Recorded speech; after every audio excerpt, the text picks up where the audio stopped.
Por volta das 6 da tarde da quarta-feira, 17 de abril de 1996, o coronel Pantoja recostou-se sobre o paralamas de uma caminhonete A20 Bordeaux estacionada na beira de uma estrada do interior do Pará, na altura do quilômetro 96 da rodovia PA 150, um lugar conhecido como Curva do S, a uns 9 quilômetros da pequena cidade de Eldorado do Carajás e a quase 800 quilômetros da capital, Belém.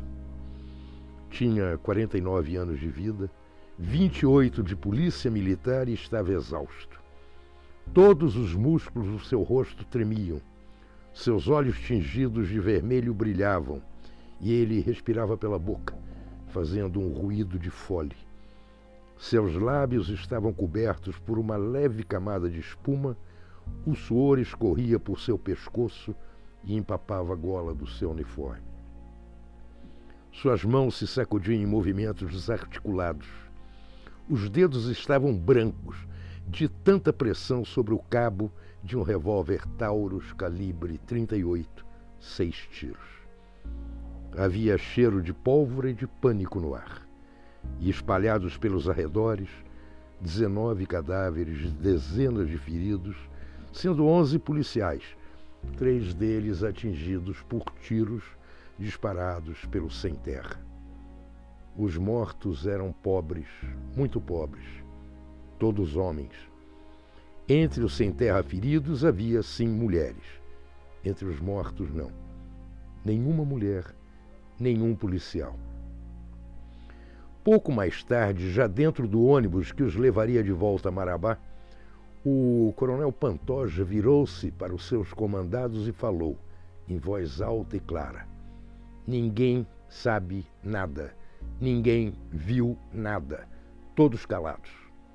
Durante as investigações, o coronel Pantoja desmentiria ter dito isso alguma vez.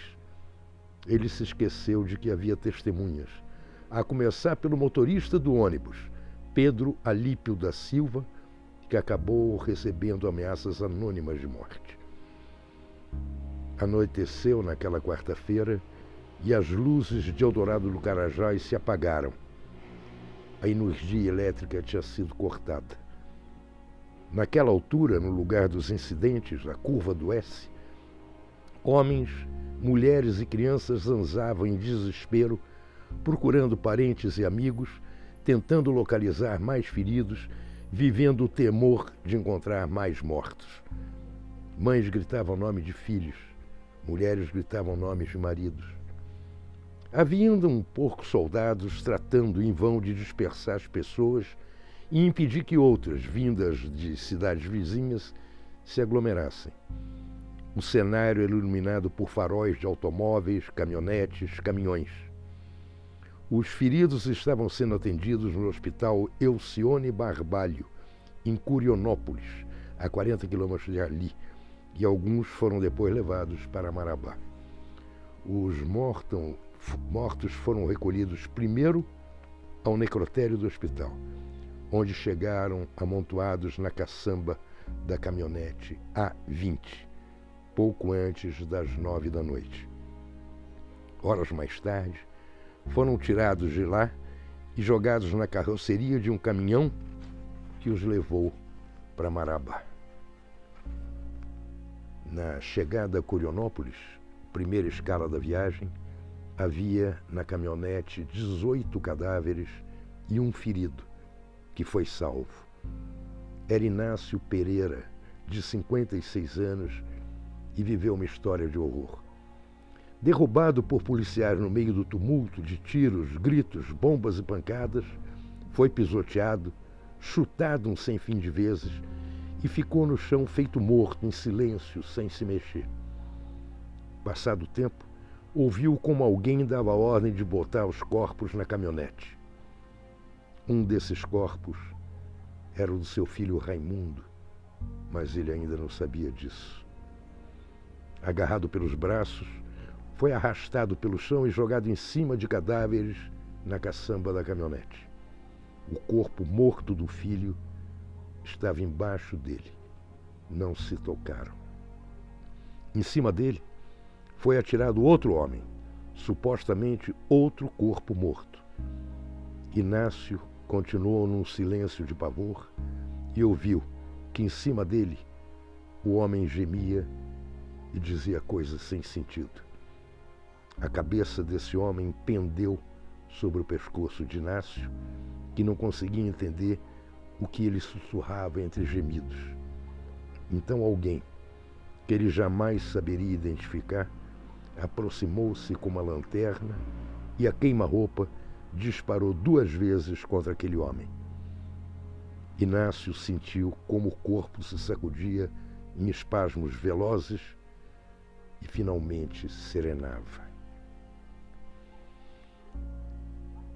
Naquela madrugada começaram as autópsias feitas aos trancos e barrancos.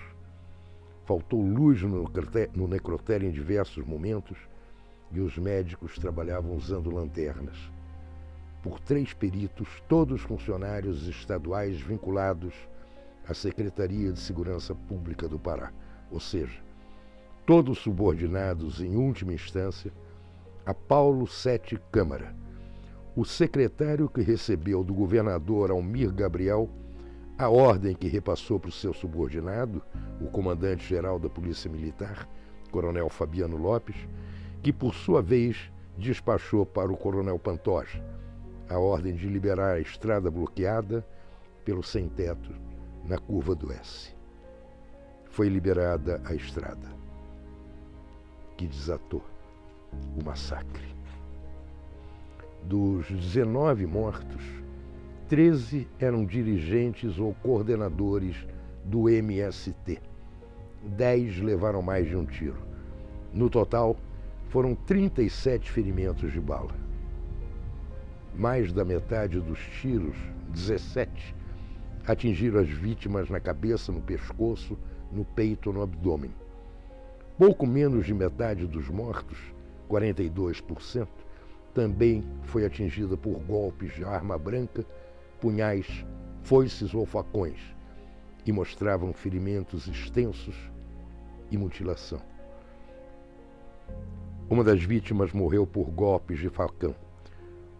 Outra teve o crânio destroçado a pauladas. Uma outra teve o coração atravessado por uma lâmina larga, provavelmente uma foice. As fotografias dos corpos não deixam dúvidas quanto à violência. Esse foi o massacre de Eldorado do Carajás. O teólogo Leonardo Boff disse uma vez que nós, brasileiros, somos herdeiros de 4 sombras que pesam sobre nós e que originaram e originam a violência. Uma sombra sobre o nosso passado violento. Outra, o genocídio indígena. A terceira, a escravidão, que, segundo ele, é a mais nefasta de todas. Em 4º lugar dessas sombras, a lei da terra, que exclui os pobres e negros do seu acesso e os deixa à mercê do arbítrio do grande latifúndio. Pois essas sombras continuam enevoando o horizonte, baixando trevas sob qualquer perspectiva de um futuro de justiça e igualdade. Essas sombras pairam sobre nós.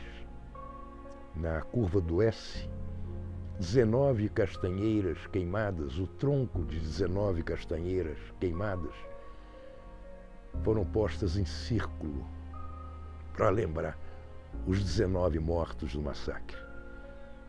Pelos cemitérios da região, 19 cruzes fincadas na terra marcam a sua última morada. Essas castanheiras e essas cruzes cobrem o Brasil de vergonha.